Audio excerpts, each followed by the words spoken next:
University of Toronto में Scarborough के पास गोलीबारी की घटना रिपोर्ट की गई है। गोली मारने वाला आरोपी फरार है, तलाश में जुटी है पुलिस। मृतक का नाम शिवांक अवस्थी बताया जा रहा है।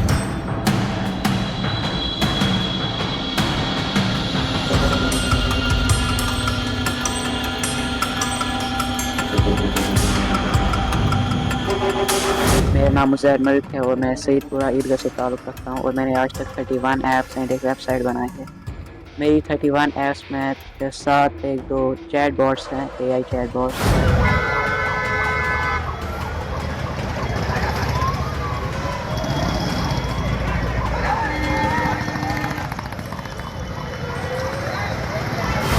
सीधी बात है, उनका धंधा है, भारतीय जनता पार्टी की एजेंट के रूप में काम करते हैं। उसके अलावा है क्या उसके अलावा क्या करते हैं? नमस्कार, मैं हूं जगत सिंह अवाना और आप देख रहे हैं सलीना टाइम्स।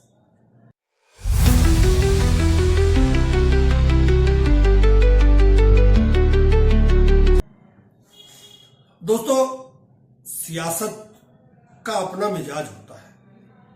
जो सियासत में है वो तो सियासत में है ही है।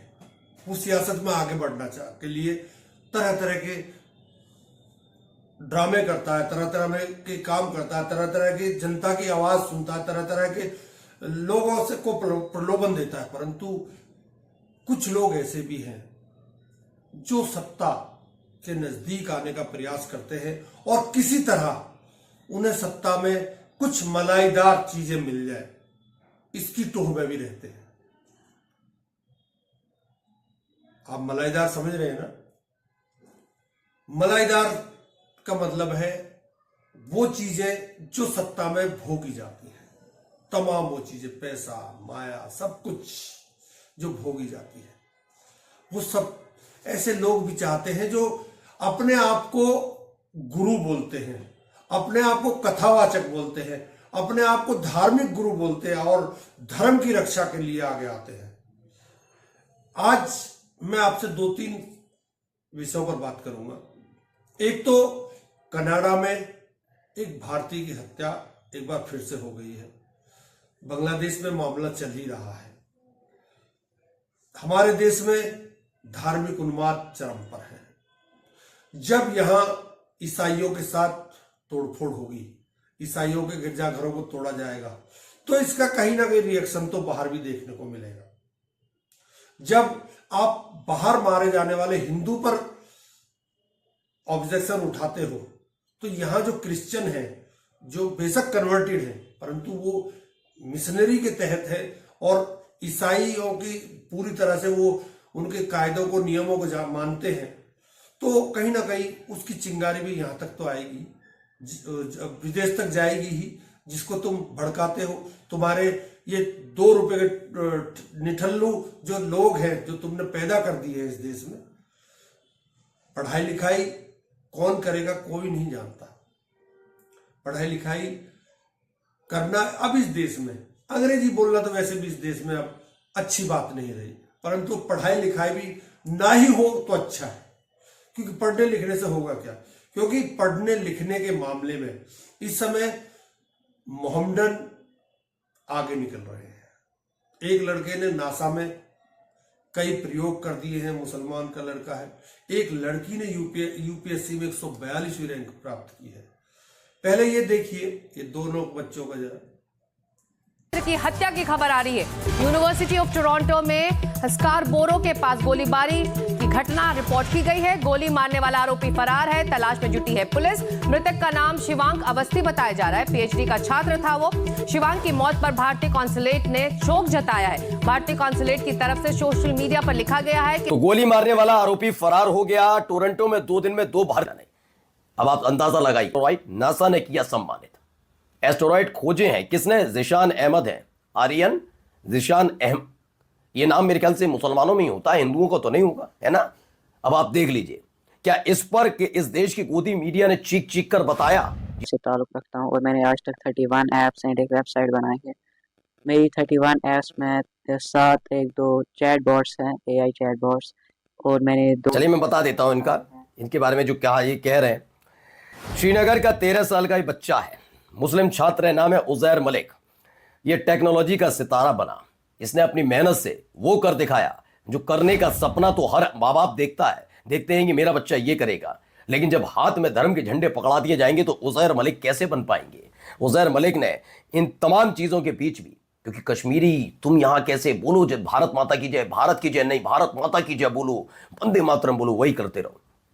असली वंदे मातरम, असली भारत माता की जय या फिर भारत का गौरव ये बच्चे हैं, वो तमाशेखोर नहीं। ये देखिए, इस केरल के मोहम्मद सिद्दान को मिला है प्रधानमंत्री राष्ट्रीय बाल पुरस्कार। मोहम्मद सिद्दान को बधाई जरूर दीजिएगा, चाहे उज़ैर मलिक हो, चाहे जिशान अहमद हो, चाहे ये मोहम्मद सिद्दान, जिनके पिता एक ऑटो रिक्शा ड्राइवर हैं। उन्होंने यूपीएससी सिविल सर्विसेज परीक्षा में 142वीं अखिल भारतीय रैंक, यानी कि ऑल इंडिया रैंक जो उनकी है वो 142वीं। इसी के साथ महाराष्ट्र की पहली मुस्लिम महिला आईएएस अधिकारी बनकर इतिहास रच दिया है। कमेंट बॉक्स में बधाई आनी चाहिए एक एक बच्चे की मेहनत के लिए, क्योंकि बच्चे नहीं है सिर्फ, और ये कोई बहुत करिश्मा नहीं है, ये मिसाल है, ये मिसाल बने हैं ऐसे दौर में जब ये मिसाल कायम की जाती है ऐसी। जरा देखते चलिए, जब ये एक वो बच्चे हैं और एक ये है। वाह वाह, कितना शानदार है भाई। ये भी छात्र हैं, बताता हूं भी आपको, पहले देखते चलिए तमाशे।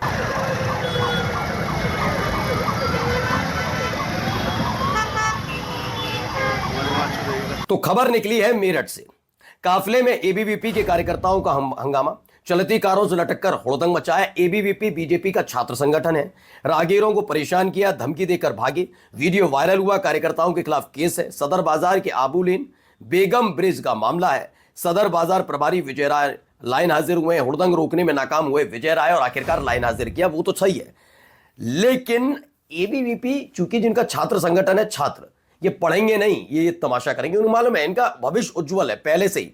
जैसे वो एक कहावत है ना कि आप जिसकी तरफ ज्यादा भागने के प्रयास करते हो वो चीज आपसे दूर भागती है, और जिस चीज का आप विरोध ज्यादा करते हो वो चीज हमेशा तरक्की कर जाती है। कुछ ऐसा ही माहौल जो आप लोगों ने इस देश में बनाया था हिंदू मुसलमान के नाम पर, और आज भी आप उसी पर चल रहे हैं। उसी का परिणाम है कि मुसलमानों में पढ़ाई के प्रति, शिक्षा के प्रति जागरूकता आ रही है। ये अच्छी बात भी है, क्योंकि पंचर लगाने का काम ही नहीं है उन लोगों का। उन लोगों का इस देश की जो मुख्य धारा उसमें बने रहने का भी काम है। परंतु इन जो बाबा और कथावाचक हैं इस देश में ये करना क्या चाहते हैं। पहले मैं बात करता हूं कुमार विश्वास की। दरअसल कुमार विश्वास, लखनऊ में एक प्रोग्राम चल रहा था अटल बिहारी वाजपेयी जी के, उस पर 25 तारीख को, जिसमें उनके नाम से पार्क बनाया गया है, उसमें कवि सम्मेलन कर रहे थे।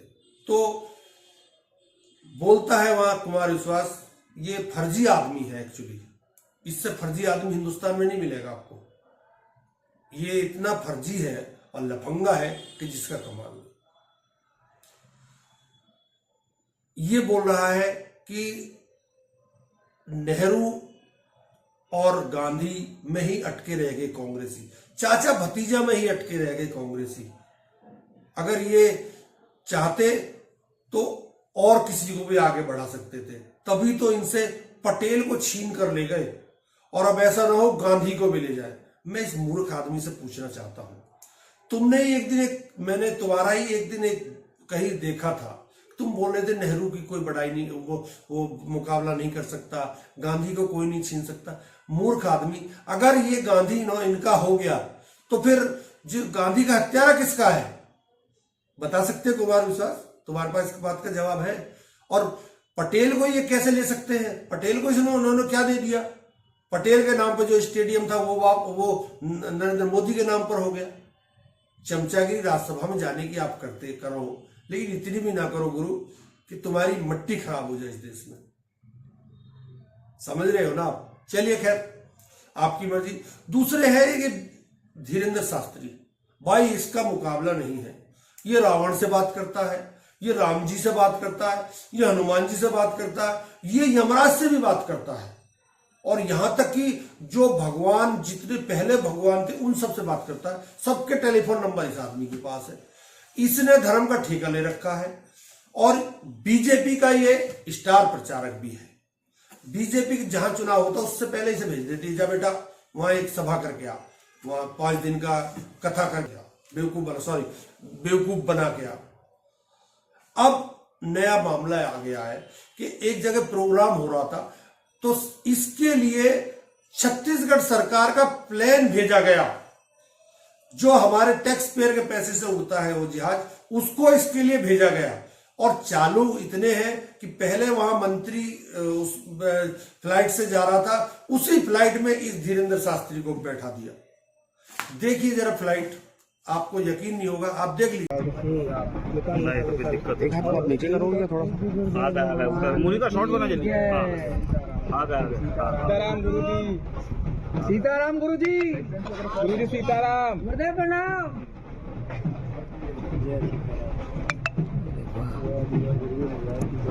अरे वीडियो में गलत आ गई। अरे कंटिन्यू मुनि का। चलो चलिए हटिए आप लोग, आए आप लोग।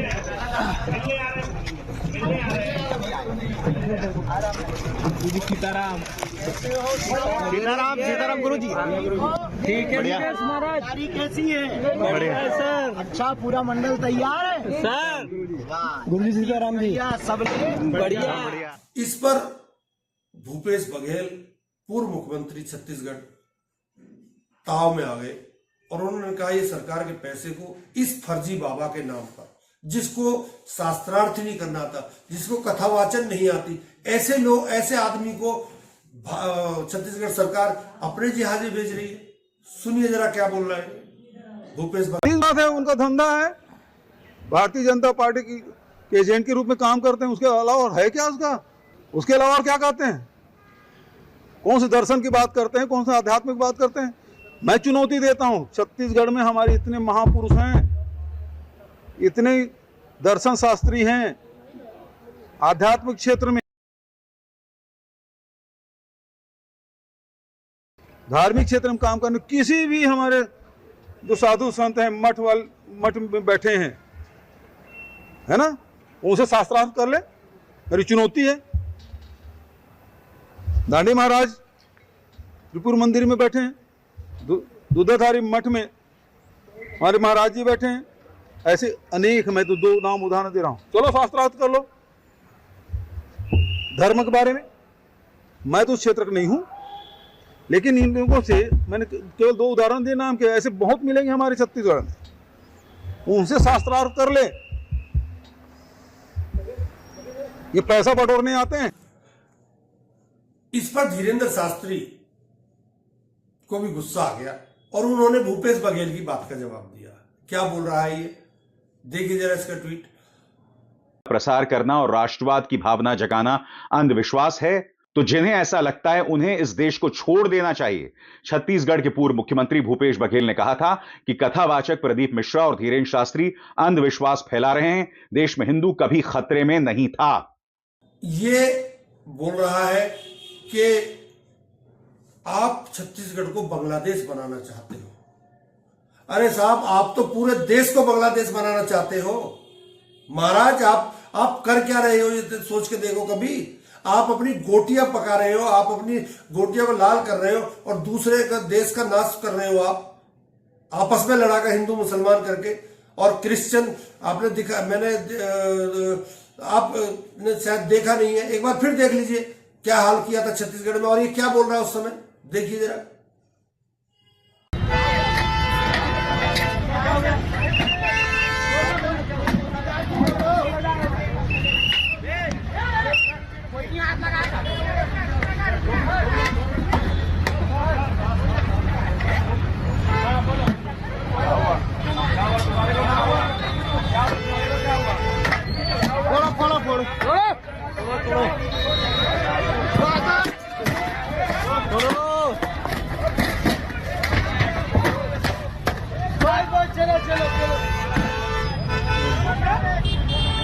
बांग्लादेश जैसी स्थिति आप अपने भारत में नहीं देखना चाहते, तो यही समय है, सही समय है।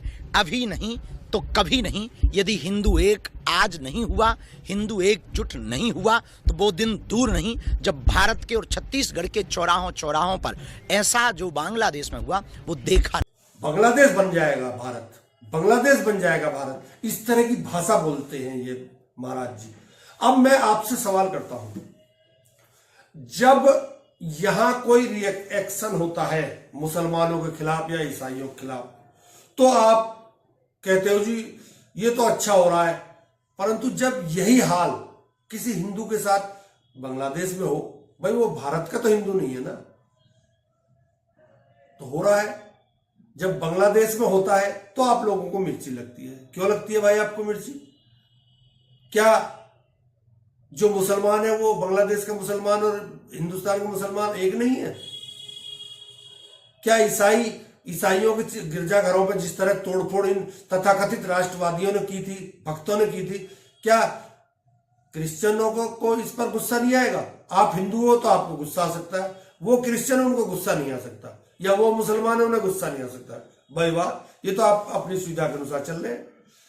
अगर देश में अब्दुल पर अटैक होगा, आपको उसका भी विरोध करना चाहिए, और विदेश में अगर राम पर अटैक होगा तो हम भी उसका विरोध करेंगे, परंतु आपको अब्दुल पर जो अटैक होगा उस पर विरोध करना पड़ेगा, और किसी क्रिश्चियन के साथ अगर बदतमीजी होती है उसका भी विरोध करना पड़ेगा, तभी सामंजस्य बनेगा, तभी इस देश में प्यार रहेगा। नहीं तो इस देश को ये जैसे बोल रहा था ना बांग्लादेश बन जाएगा, इन लोगों के हवाले अगर कर दिया, इन लोगों के उस पर भरोसे में छोड़ दिया, तो बांग्लादेश बनने में देर नहीं होगी, और ये लोग ही बनवा देंगे। आप देखते रहना। नमस्कार, बहुत बहुत धन्यवाद।